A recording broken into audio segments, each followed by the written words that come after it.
querendo saber do prefeito se ele tomou as providências necessárias do desvio de óleo que teve lá na garagem da Secretaria de Transporte, que até hoje ninguém sabe, ninguém fez ocorrência, ninguém vigia, não viu, ninguém viu o sumiço desse óleo.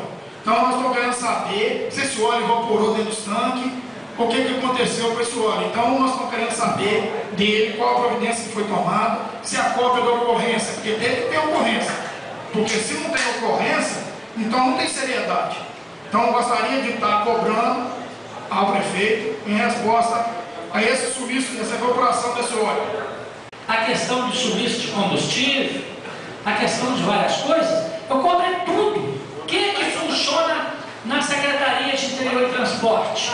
Vão transformar aquela droga, já falei mais de 1000 vezes, numa oficina mecânica para consertar, ou numa garagem, o que quiser, menos em secretaria. Para que gastar com Secretaria de Interior e Transporte, sendo que o secretário de Interior e Transporte não faz nada? O prefeito teve uma chance muito boa de resolver isso agora, sem criar polêmica, era só atender a população, era só atender o que precisava.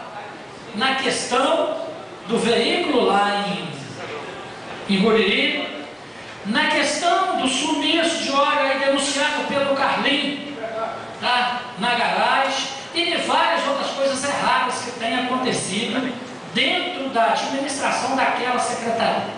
E eu acho que eu estou muito bem com o secretário de Interior e Transporte, porque eu passei o carnaval no Guriri.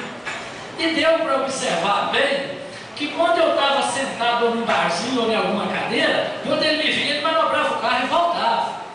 Tá de tão bem que eu estou.